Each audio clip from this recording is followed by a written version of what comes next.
That's a double hit, man. That was funny, and then it was funny again. Isn't that good?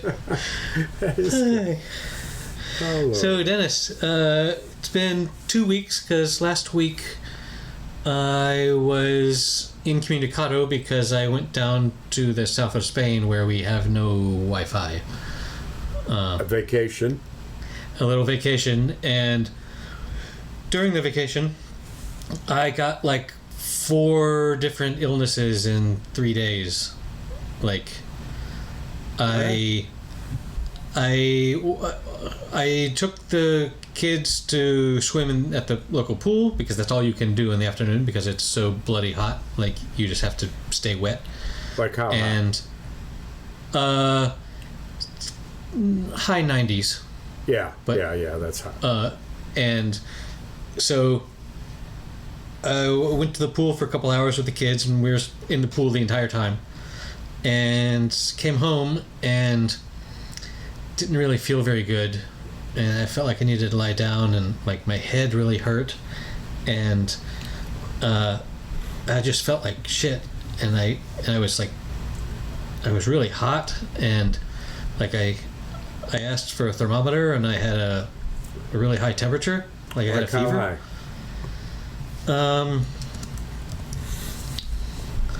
Over 100. Yeah, anything over 100's enough to worry about. And so, like, I was there just miserable with like a wet towel over me, and it was like we were there for these 3 days where there's like parties every night. Oh God! And so like I missed the party, and then I woke up the next morning and my head was fine, but my gut was really angry with me, and like I had really horrible diarrhea, and I had to stay in bed all day just like moaning in pain. It was horrible. Were you sore? Sore? No. I mean, I was pretty upset. No, I mean, was your body sore? No, it wasn't. I don't think it was a flu-ish thing, but it was like just my belly hurt. And what was the third disease? And then the next day I was like vomiting. Oh my God! And it was just and then the day after that I had to get on a transatlantic flight. How many hours? To come to the U.S. 8. Which is where you are now. Yes. And you're not sick anymore. And I got better, as they say in Monty Python. Isn't that weird? Yeah, it just shit happened and my body had to fight it off. Well, it obviously was something to do with what you ingested, because as your body, when your body was able to pass water, vomit, diarrhea, etc., that's your body getting rid of what you poisoned it somehow. And it could have been something in the pool, near the pool, black mold. Yeah. Anywhere there's water, there's mold. They don't clean everywhere. I don't know. It was bizarre. But I watched this documentary a year or so ago about gut bacteria and the microbiome and stuff, and how it can get out of whack, and how it's really important to keep it healthy, and how they do those, like one of the treatments for several diseases, like including like psychological diseases, is like a poop transplant where they like shove someone else's healthy poop up your butt. What? And to help with your... I've never heard of that. You get their microbiome. That's just on your wish list. Yeah, that's just on your bucket list. That's in my search history. Yeah. I never heard of anything like that. Yeah, it's a real thing. But and just how closely the health of your gut microbiome is related to your emotions. Like, there's a reason that we say, go with your gut or whatever.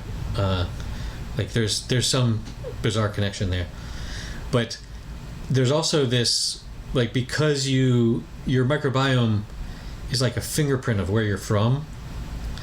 Like, because you develop it as a child, you start off with the bacteria that you get from your mother's milk, because when you're born you got nothing in there, and then as you start ingesting things you develop this microbiome, and then it's like the people that all live in a certain place have similar bacteria in their guts. So anyway, I have this theory that, like, my gut bacteria seems happier, like, when I come back to my hometown.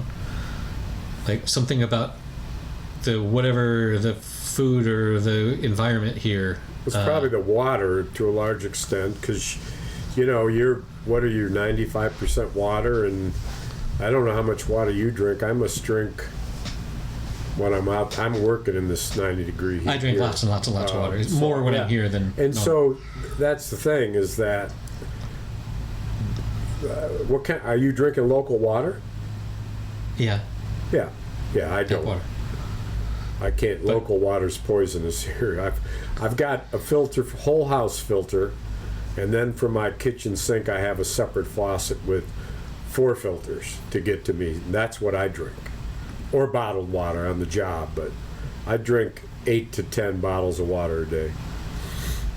So, you know that. I don't know. I have another theory that.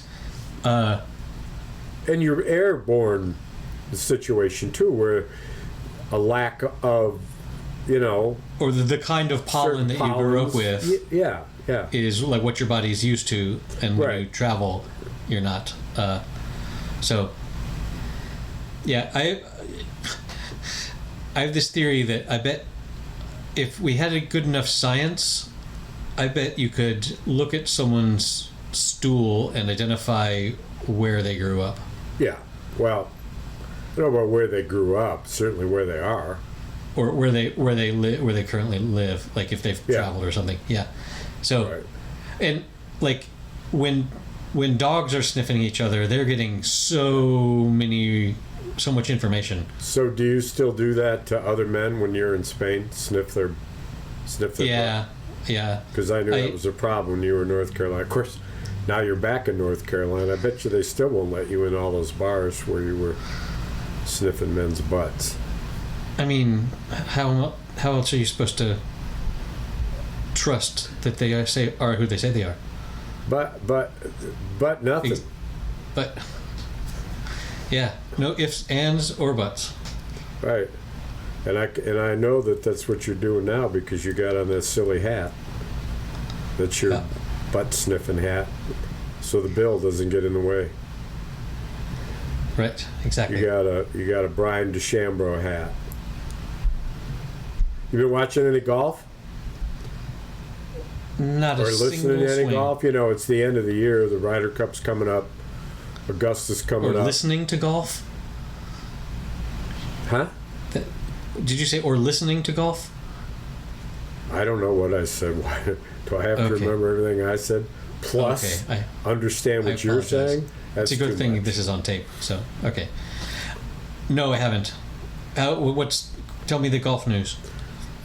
It's just been exciting. The BMW Classic, which is one of the last chances that players have to be able to qualify for the final golf. I'm not sure. I can't remember what that's called exactly, but they got to qualify for it by way of points, and they only take 50 players. And so, for example, Jordan Spieth is out. Do you remember when he hit the circuit? Came in hot. He was the hot shit. Yep. Well acclaimed, highly acclaimed, and proved his mettle. What did he win? A green jacket right off the bat within 2 years? Yep. Not his first year, certainly, I don't think. But anyway, that's what was going on. But I like Justin Rose. I've always liked him. I find him a very blue collar player. know just about the game, never any issues, just straight up dude. And I cheer for him whenever the opportunity arises. And so the U.S. Open was played recently, and a fellow who never won it before, had only won one major before, by the name of Spa, won it in huge fashion. Huge fashion. Okay. He ended up way back and ended up in a playoff. And Justin Rose birdied 4 in a row. Damn. Including 8 and up through 17, 16, 15, 14, to get within, had a birdie putt to win it. And it wasn't any harder than the other ones. And everyone was like, he's never done 4 in a row in his life. Yeah, why not 5? It went over the edge of the cup, as they do sometimes. Yeah. Over, and then spun out. And it was only a couple inches away, but the look on his face, which is worth looking, was that how certain he was going to make that. Yeah. He was certain he would make that. And I would imagine everyone who's in that position would have to be. But, when they're sweating and shit, I mean, who knows what they're fucking thinking about. Confidence is so much of it. I mean, confidence is so much of life, but... confidence is interesting as a notion, because, we go through life making decisions within our relationships, in relation to our employment, our money, the city, the world, the presidency, my God, the democracy, whatever. We're making these decisions, and there's a lot of stuff going on that is not good, and it tends to put a cloud over your demeanor. Well, if on top of that, which is nearly existential, a little bit less than that, but nonetheless, you get the drift, is that if somebody piles on you or, gives you shit, right?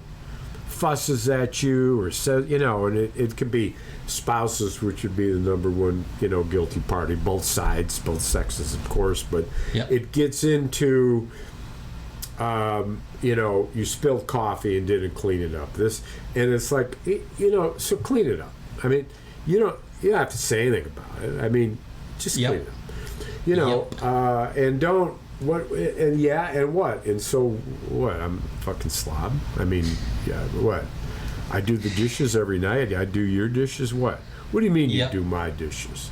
They're not my dishes. I got grandkids, this and that, and you don't have to do them. They'll just sit there. I'll do them. Well, no, I didn't say that. I'm just saying that I was doing it to be kind. You can spiral into such a bad place. It's doing rabbit that. hole. And I'm so guilty of it. And so is, I think it's easy to fall into, I suppose. I don't know that because I don't know what goes on with other couples. Right, and that's the thing about marriage is you don't because those are all private interactions. You don't know if your spouse is the shittiest spouse among everyone because everyone else seems relatively happy, unless, or maybe your spouse is like you can't. It's hard to judge things that where everyone keeps their cards really close to their chest. Like perhaps women talk more to each other about their spousal disputes than men do. I think that it must be because men never do. But I would tell you this: when I go out with the boys, we certainly don't talk about what's going on in our marriages. Right. But I think women do. We're having, yeah. We're doing stuff. We do stuff. Yeah. For all our buddies, we do stuff. What do you want to do? Let's go to. Hey, I'm goofing around here. Play some ball, man. We're just, let's go hang. Let's go walk. Let's walk. Let's go to the river, man. hey, let's go to this bar. I know that bar. Oh, you get in the bar, start getting loud. You go to another bar. You go to another bar. What are you talking about? Well, you ain't talking about that. Nothing. It's like this podcast. It's nothing. Sports or whatever, right? Yeah. And so this is the thing, back to the point about confidence, is that in order for us to feel confident in this shaky world that we're in, some of us feel it's shaky. I don't know that that's the majority. I don't really care about that. All right. I know is that me, my family, my significant others, my town, my community, there's this uncertainty that permeates it, and then there's these other big, powerful feelings and positions, but that's fine. People got that. They got this. They got this. They got the. What do I got? I got uncertainty, and so what you want from your friends and your family is not more uncertainty. It's not, did you support? You want support, and you don't want it to be a stressor. If your friends are a stressor, that's what? That's bad. Your loved ones. I mean, if you love, you see loved ones are stressors. That's complicated. But if friends are stressors, then they don't stay friends. Or family is a common stressor. Well, and pressures from a million different directions when it comes to family, but and so I was just kind of contemplating that. We did our show. The Mojo Riot did our 5-hour marathon this past Saturday. Can I stay on marriage for a second, and then we'll talk about Mojo? Sure. So, on the 8-hour plane ride, I typically watch like 3 or 4 movies, and then when I land, it's really hard to remember the first movie that I watched. But this time, one of the movies that I chose was a movie called Millers in Marriage, which I'd never heard of, and who has ever even heard of it.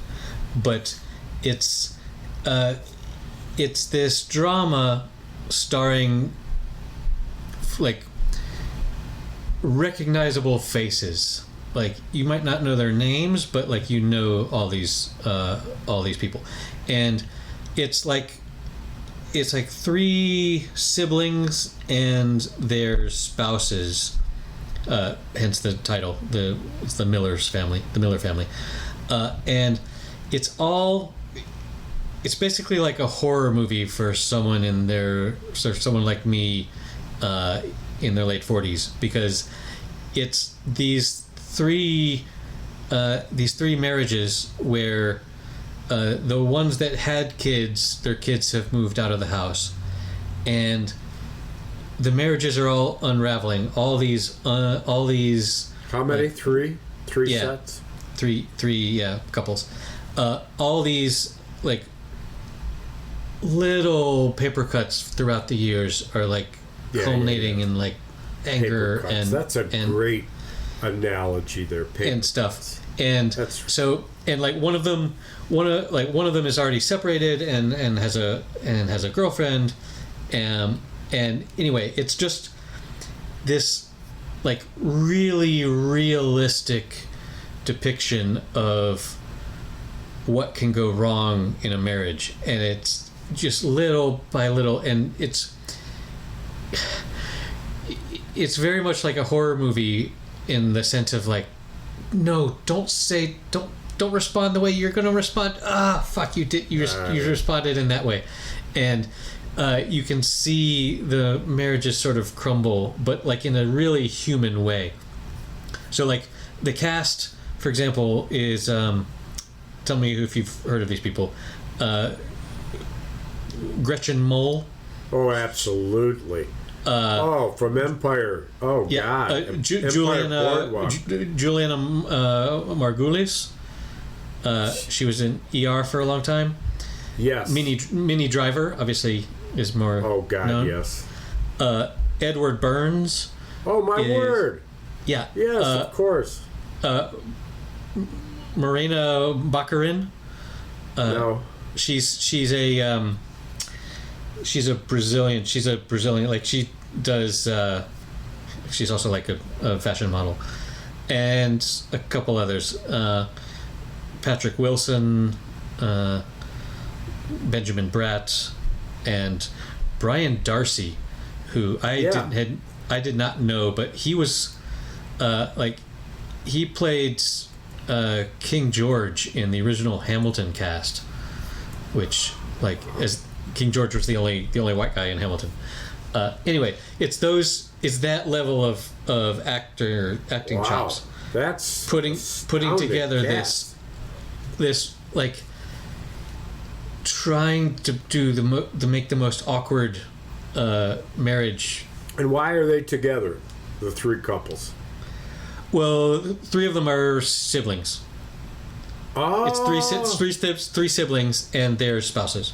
Oh no shit! Which of the male, female? I forget exactly. I mean, let's see. No, well, I mean, it's not. Gretchen Mole and Edward Burns and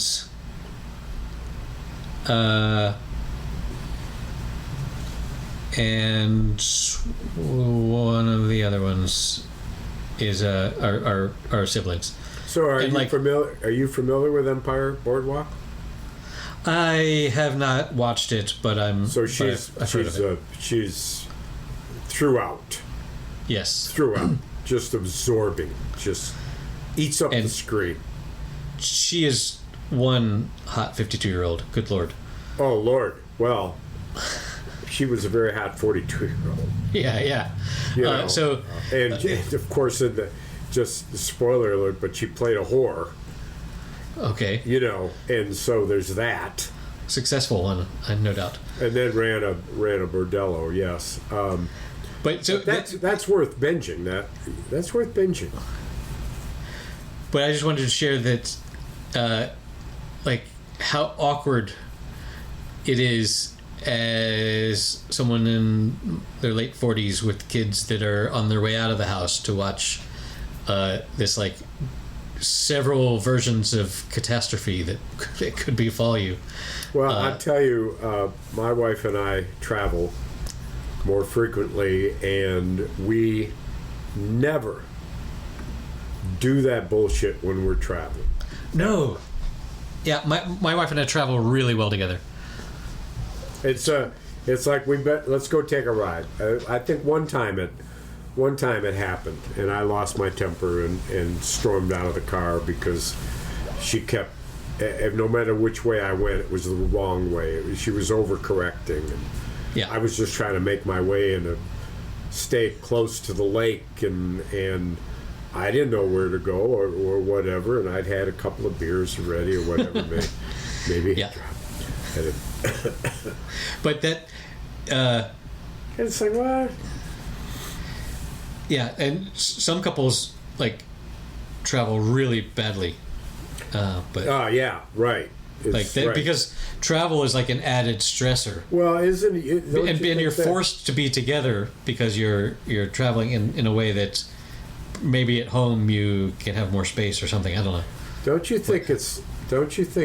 Oh, I lost the thought. I was going to say, don't you think it's likely that every marriage has a situation where it always gets out of hand? Oh, for sure. You know, it could be driving. Ours a lot is driving, second guessing, and the passengers. You should have turned right. Well, backseat driving. No, I shouldn't have. This ain't my first rodeo. I got this. Can you relax and lay back and just let me drive? There's 5 ways to get there. I'm going the way I want to go. So just sit there. We'll get there. Yeah. A second later. Yeah. Bam. Do it again. For sure. And I blow up. I get mad. People get mad. I got kind of a short temper, I suppose. The other thing, my other marriage theory is that every married couple knows which one of them feels typically hotter and which one is typically colder. Like needs more complains, like at a given temperature, one will complain that it's hot and the other will complain that it's cold. Right. Well, we had an argument yesterday because the air conditioner in the car was up high. Right. Just eating a full dinner. And I'm always hot. She's always cold, of course. Exactly. Like everyone knows. And so the car was hot. And then it wasn't hot.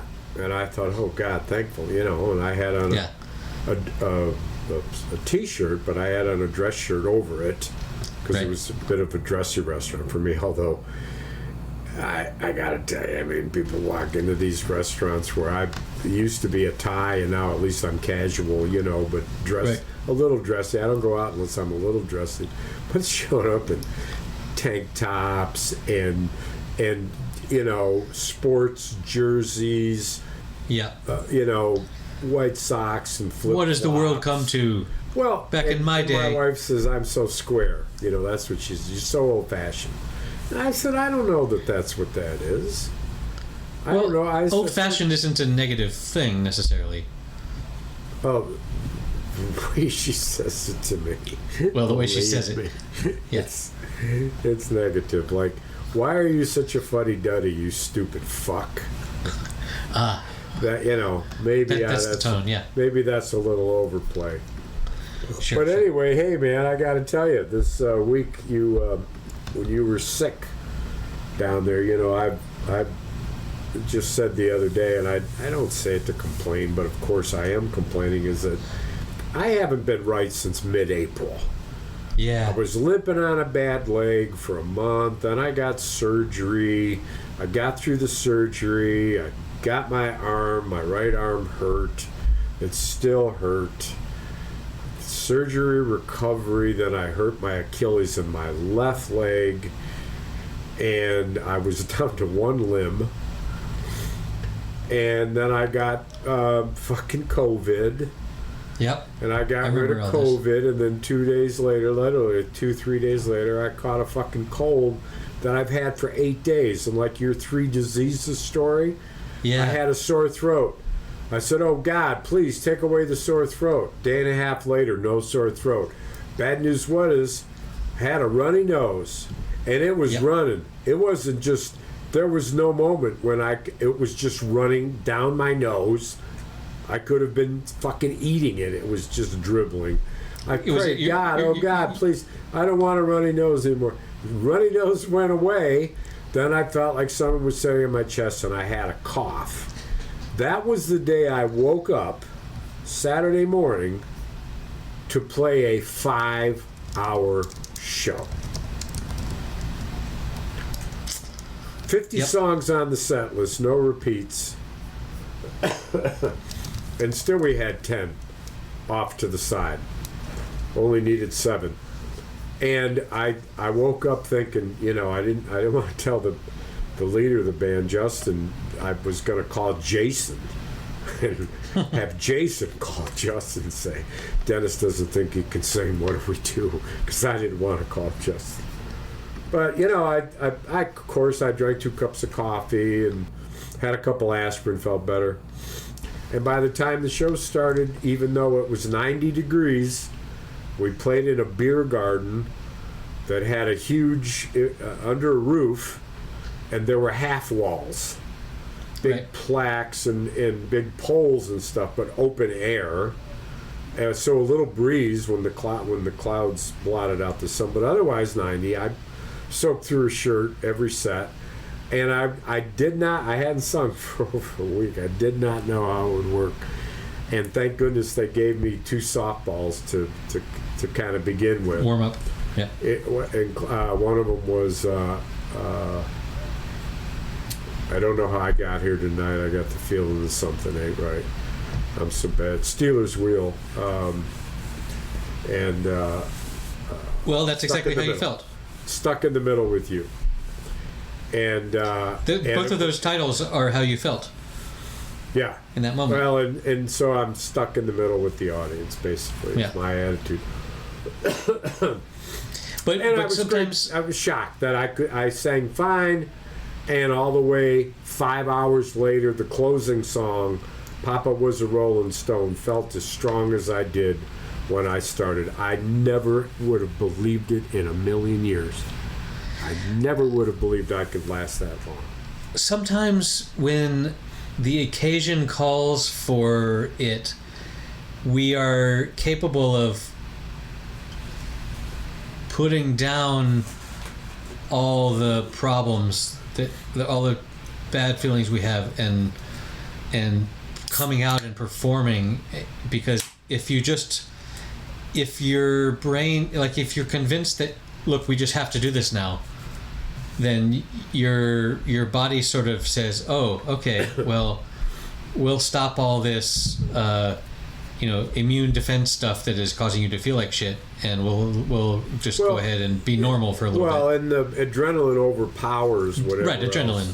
It overpowers whatever there becomes predominant. And I wisely drank a little bit of coffee in between sets, drank at least 2 pitchers of water, and didn't have my first beer till the 5th set.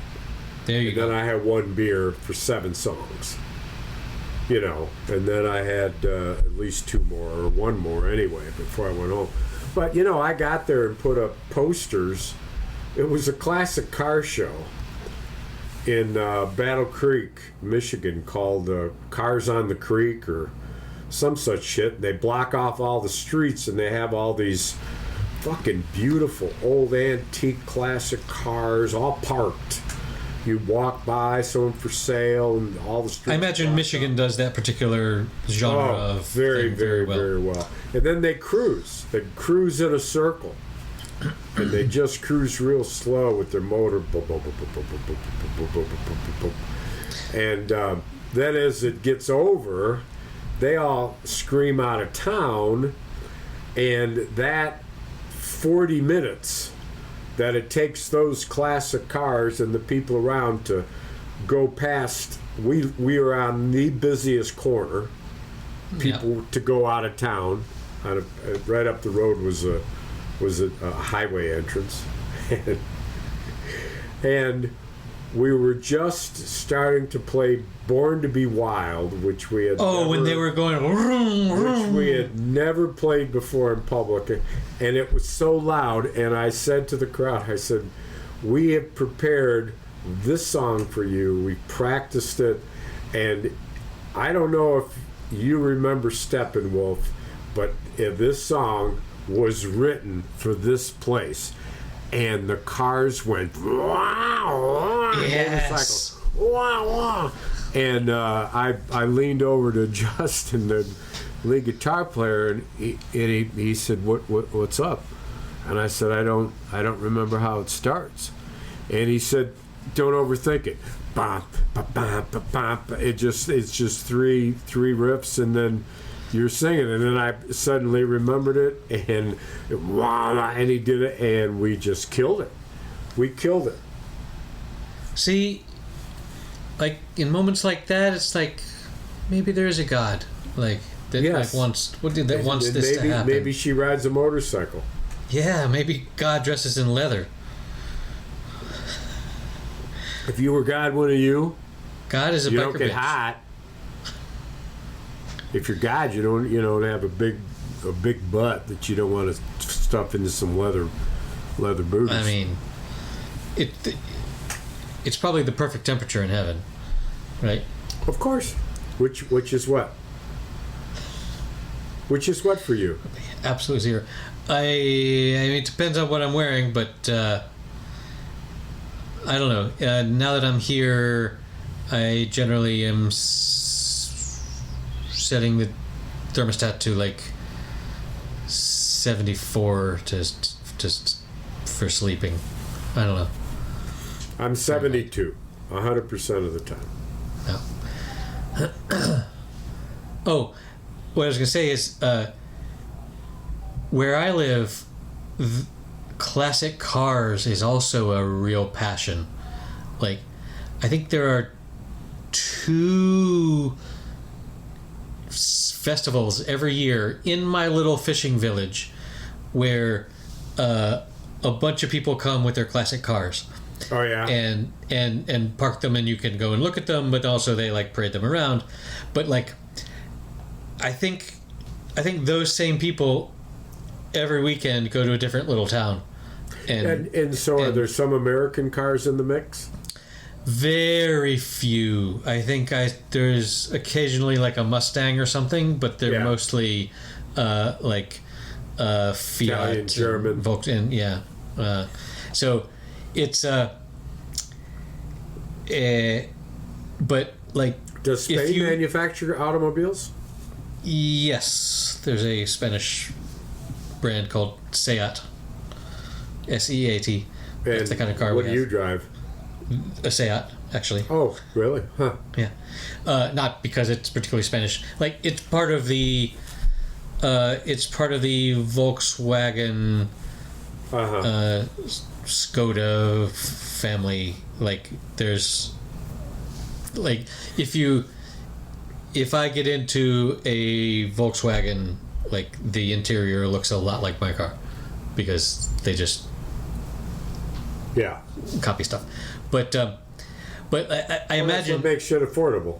If you have an old car that you've spent, that's your passion project, and you spend time fixing it up, you want nothing more than to go every weekend to drive it around for people to ogle it and be like, oh wow, this is so cool, and then you park and you talk to the other car nerds about cars and motors and cars, and like, a car is a hole surrounded by metal into which one pours money. I mean, that's classic car. More true about boats. I mean, a classic car, sure. Having owned one for 13 years. That old 74 Mercedes-Benz convertible. We've talked about it. SL250. We talked about it and about how you sold it, and larch green interior, fall leather, low to the ground. Nice. I ended up giving it away. Yes, I recall. That's. But and like a certain person says, "So, wow, that was a bad investment." And I said, "Well, let's think about that." So I've had this car for over 10 years. How long have you had your car? 3 years. So let me tell you what we paid in 3 years in interest in your car so far, and let's think about that, because before it's over with, you're going to end up spending $38,000 in 5 years. I spent 13 and 10. So it seems to me I'm the one that had the pretty good deal. Although the response would be when you could drive it, when it wasn't broken down, when it wasn't snowing, when it wasn't raining. Yeah. So for like 3 months out of the year. But all cool. True. But boy, was it fast. Oh my God. It had a passing gear that when you hit it, this so many 1,000-pound fucking metal German 1974. Oh my God, did it get going. Nice. There's a open highway on the way from Lansing to it's on the way to Detroit, and it's known as the Speedway.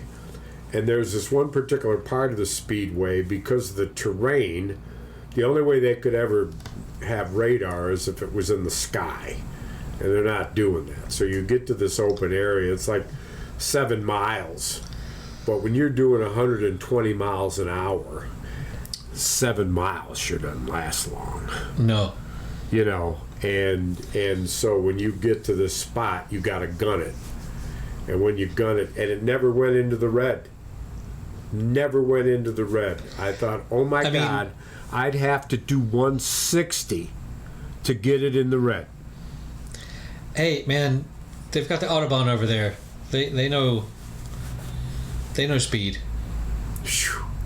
Crazy. Them Germans. Crazy. So another. Excuse me. One of the other movies that I watched on the plane. So, remember when the Beatles documentary came out, and you could sort of watch the Beatles. Never saw it. How could that be? Because it's on Disney Plus. And there's one on Netflix, wasn't there? No, the proper like 6-hour one is on Disney Plus. But it was. But you heard about it. It was more or less like just someone was filming as the Beatles were rehearsing and like putting together some of the most iconic songs, and it was just like watching magic happen. And at the time, I thought that was amazing, but I said, maybe here, maybe somewhere else, I said I would really love to be like, this is not the if you could time travel anywhere question, but one of the places, if I could time travel anywhere, I would really love to be a fly on the wall watching Led Zeppelin put together their first 2 albums. Because they put out their first 2 albums, which are fucking amazing, groundbreaking albums. Every song. They put those out in the same year. Those both came out in 1969. Who did all the writing? It was most. Did that just happen? Did the balloons just happen, or was I fucking singing? You're high, man. It was really a combination of Page and Plant, where Jimmy Page would come up with the riffs and the music. He would write the music, and the music would then inspire Plant to put words on top of it. Almost never were there words that came from Plant that then they were like, so how do let's put some music under this. And so anyway, one of the movies that I watched on the plane was a documentary called Becoming Led Zeppelin. And it was lots of footage from when they were young and interviews with them talking about how all that happened. And it, like, the way you can have your first album be so fucking amazing is that so first of all, Jimmy Page talks about being a 12-year-old or something and getting a guitar and wanting to play it all the time, and like he played it like on his way walking to school and on his way back, and his parents had to take it away from him so he could focus on his homework, because like all he wanted to do was fuck around on the guitar. And that's how you become Jimmy Page. But every single one of them, in the years before, they were session musicians. They lived in London, and they would go, like, there was a place, like, in the way that people that need work will go and hang out at like Home Depot and stuff to get chosen for various jobs or whatever.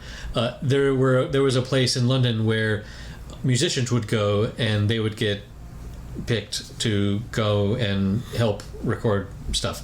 And so like Jimmy Page played on albums for the Rolling Stones and like all of these huge bands. He said except the Beatles, never did the Beatles. But they were playing 7 days a week, like full days, where they would go in and they would work in the studio with other artists, and they would learn everything from these other artists, and they would put in their 10,000 hours just working, and then so like turns out that makes you a really fucking good musician. And so then when they talk about the first time that they all four got together, and how Jimmy Page had been in the Yardbirds, and then the Yardbirds sort of like collapsed, but like he had a really solid vision of like, this is the kind of music I want to write, but I need a charismatic vocalist. Yeah. And like he talked to a friend, and the friend was like, no, I just decided to deal with this, and like he talks about how it was kind of hard to find somebody, but then when he found Plant, and he played a thing, he said, I'm gonna play this I've got my own version of I'm Gonna Leave You Baby by Joan Baez or something, and he said, just see what you can do over this. And Plant went off and did what he does best, and they were just blown away. And then they all got together, and they all knew that there was this magic, like this had happened. And so they, because they had been working musicians, they had a little bit of money saved up, and they also knew all the recording people, and so they went and made their first album. They paid all the money to make their album, so they owned it, which is rare, right? So like they owned it, so they had full control over who sold it, how it was distributed and stuff, in a way that other artists weren't. And they were going to release it in the UK, but for some reason there was something blocked it, and it got released first in the US. And everyone, like, it sort of, people were like, what the hell is this? Because that first album sounded like nothing that was around at that time. And so they went over and they toured in the US, and it was just a crazy success. Like, right away, they were blown away. Like, there's a really great their very first concert. Well, their very first concert was in like Sweden or something, and the video footage of that is like a bunch of people just sitting there like, the hell is this?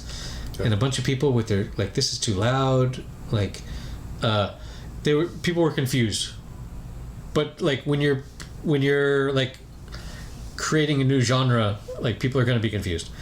Anyway, and then they finished, like, they did this like 6-month US tour, and then Jimmy Page was like, all right, I know what the second album needs to be. Like, I've done all this stuff. And so they went back into the studio, and like they own, like, because they self-funded, they bootstrapped, they had all this control over what the record companies could do with it and stuff. It was a really fascinating documentary. They fluffed it out a lot with like full concert performances. Oh, really? So it was a 2-hour documentary, and like half of it was just Becoming Led Zeppelin. Was that the name of it? It's something like that, yeah. It was just really fascinating, and it ended at their second album. So, but back in they the had day, interviews with everybody, and they had recorded interviews of John Bonham, who died in like 1990 or whatever. I saw them 11 times. You've seen them live? 11 times. That's amazing. Like, I was in love with them before I ever saw what they looked like performing. So one of my early, then they played Buffalo. Yeah. When they did the tour, and so Buffalo was 45 minutes away, and so one of the first times I went. Like, what year? The three of them. Well, I was 20, so it was 73. Okay. 74. But they just said, in the first one that came out, and for a little while afterwards, and then they stopped doing this particular thing, was they brought out 3 folding metal chairs, and 3 of them sat in the chairs, and they played acoustic blues. Oh, fuck yes. Harmonica, bass, and it was the three of them. Metal chairs, and it was a no drums. set. Yeah. No. Right. Well, don't quote me on that. It may have been, very likely was, in fact, but he didn't come off the set. But or bongos or something, like acoustic drums. Yeah, I mean, you could just use a snare drum, and yeah, little. So we did a bunch of new songs the other day. What was the other one? Oh, Been Caught Stealing by Jane's Addiction. You know it? Not off the top of my head. I mean, This starts out with dogs barking. Ruff, ruff, ruff, ruff. Because the chasing and... Yes. Yeah,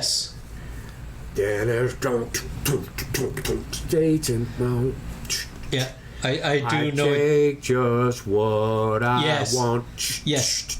That's a good... It ain't fair. Yes. It ain't square. Bum, bum. And Justin sings it. Kills it. And that's a new one. And what was the other? Oh, I did it. There's so many great, like, as a cover band, there's such a smorgasbord of stuff you can do that almost everyone in the crowd will be like, oh yeah, this song, I love this song. Yeah. Well, so. and one of the things I aspire to for this band is that when we play, we're like giving shows. I mean, people are listening to us. There might be a dancer here or there, but we're not a dance band per se. We're almost like a show band. But people are focused on you. They're not. They're not talking. You're not like background music. Okay. Loud applause and very, very happy. Very happy to be there. And I aspire that our last set should be a dance set. And we need to pick songs that do that. That get people up out of their seats. That's fun. But more fun for them, more fun for us. But we need new songs. I mean, we learned I think I told you this last podcast, was that we played this, I think it was Born to Be Wild. Yeah. That Jim started doing it on the drums, and bass player heard it, picked it up. Justin looked around, and he usually counts the stuff off, and there was no count, there was no intro. We just played it and recorded it, and it sounded really good. I thought, well, I don't know when to play this that well again. But I'll tell you, the Cars was great.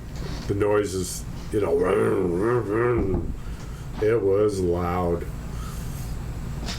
Nice. So I've been building fence in the 90-degree heat, my son and I. A good day is, 7 panels, 5 hours. Post, dig hole, we got this cool machine. The tool of the day, in fact, is something called, and don't get your hopes up, but it's called Little Beaver. And what it is it's a new fulcrum-based drill, a ground drill, post digger, that has a set of wheels in the middle, is shaped like a T, and on one end is a heavy engine that powers the other end, which is a big drill bit that's 10 inches around and 2.5 feet long. But in the middle, there's wheels, so it's a fulcrum. So the person, I see it. Yep. The person stands near the drill bit with a handle, and there's an off-on switch. Yep. And drop it down, pull it up. That's the tool of the day. We have dug, let's see, 28, 30, 40, 35, 40 panels, 50 posts. What's the point of the wheeled thing that's nearby? That's where the engine. It's a fulcrum. so that you have the engine, which is actually on a swing on one end, and you have this heavy drill bit that offsets that. It's the same weight, and so it's balanced, and wherever the wheels are is the fulcrum. And so when you push down from that point, you do it with one hand because it's a perfect balance. And so push down here, that engine swings. It's on this huge stand. Oh, I got the right version now. Yeah, it's the fulcrum. Okay, I understand it's the fulcrum sentence now. Yes. And so and sometimes the wheels move a little bit, and that's hard.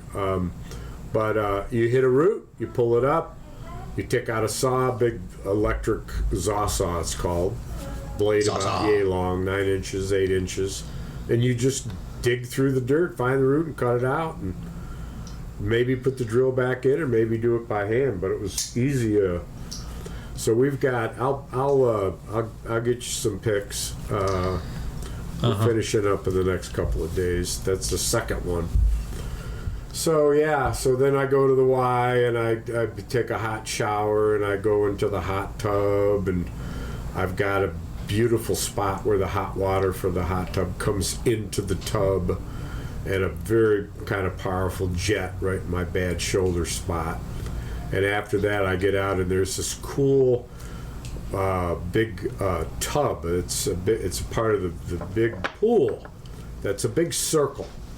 And it's like a moving river that you're familiar with. But this one is smallish and has two of the most powerful motors I've ever been in the water with. And so when you get in the circle with an island in the middle, you can float on your back or your side, and it'll push you all the way around. Some others will say, you get 3 laps and then you come out. But I have a position where I can brace my legs against part of the wall and put my shoulder, my bad shoulder, where those powerful, and it just shake. I mean, it's like, it's not like any hot tub. This is like violent. Oh yeah, and you can move it. I do my legs, I do my buttocks. You'd be interested in that, I'm sure. I bet you do your buttocks. Then I hop back in the hot tub, and then take another hot shower. Then I come home, open a beer, and here you are. And I talk to a fine fellow like you and your little Brian DeChambeau hat. Hey, he's wearing an Erik hat. I did this first. Oh, well, yeah. You are older than him by about 10 years, I'd guess, aren't you? I don't know. Probably. He's in his 30s.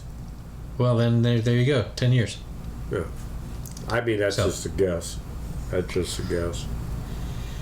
But the fence we're putting up, interestingly enough, are made out of cedar, which is just the Mercedes-Benz of fence material, because they last. You don't have to stain them, and they look the same on both sides of the fence.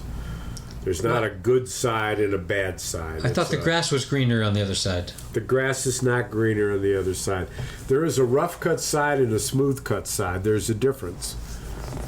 But at any I'm on the rate, smooth side.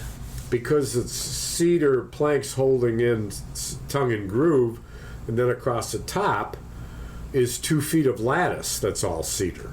So it's very ornate with a very top on it. And they sell for, generally over the years, $174 a panel.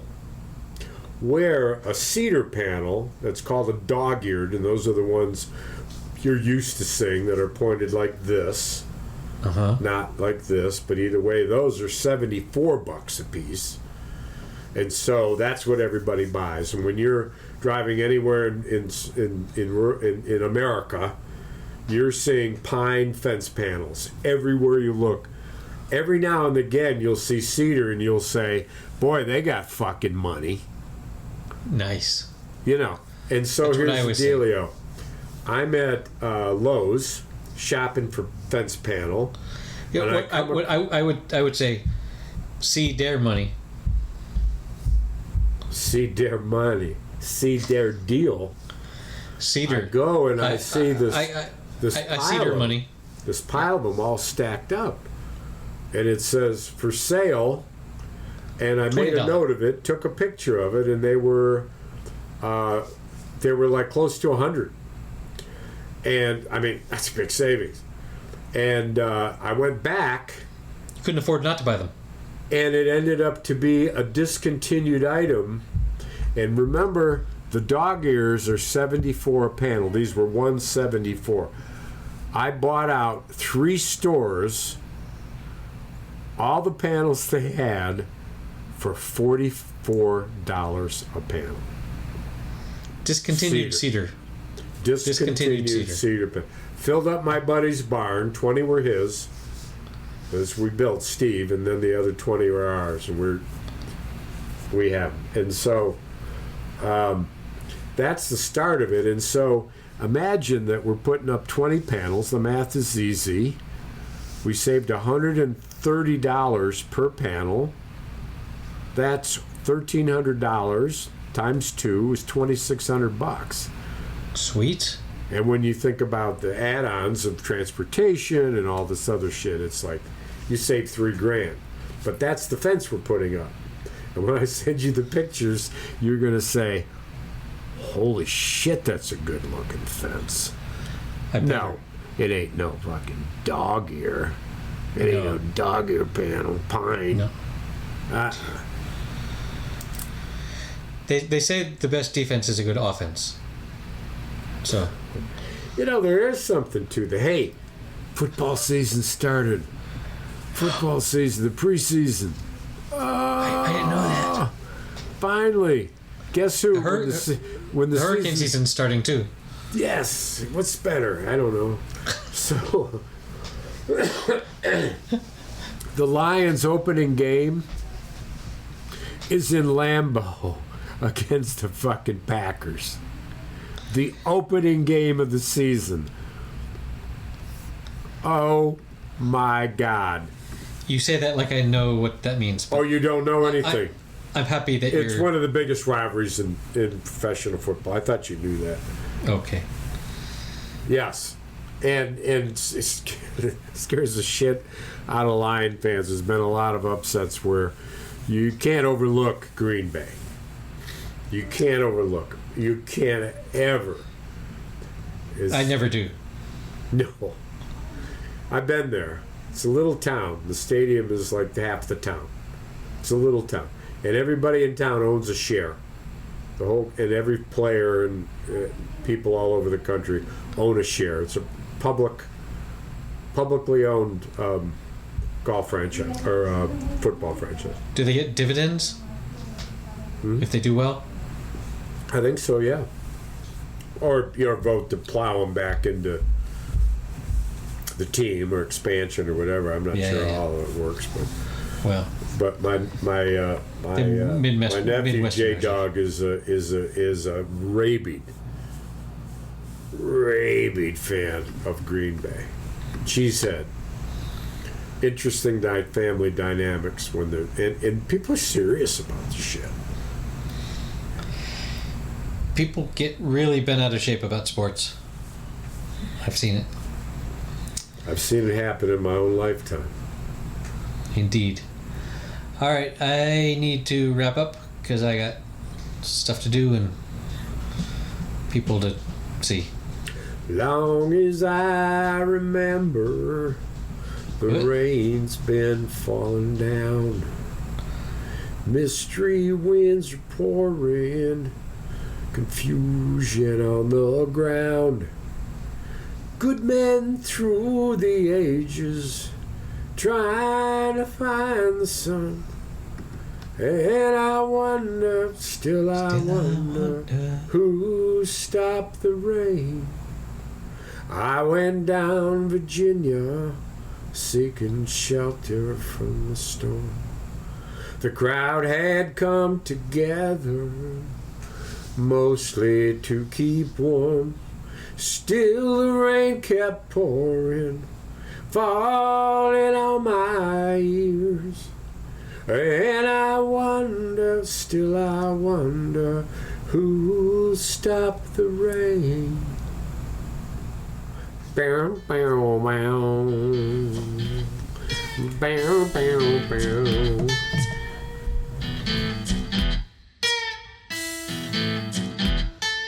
Okay, that does it for episode number 258. You can find the show notes at happyhour.fm/258 with lots of links to all the things that we talked about, the movies and all those things. And you can help support the show at patreon.com/happyhour, where at the Gin Martinis level you can watch a video and see my silly hat and enjoy all the other videos. See you in 2 weeks.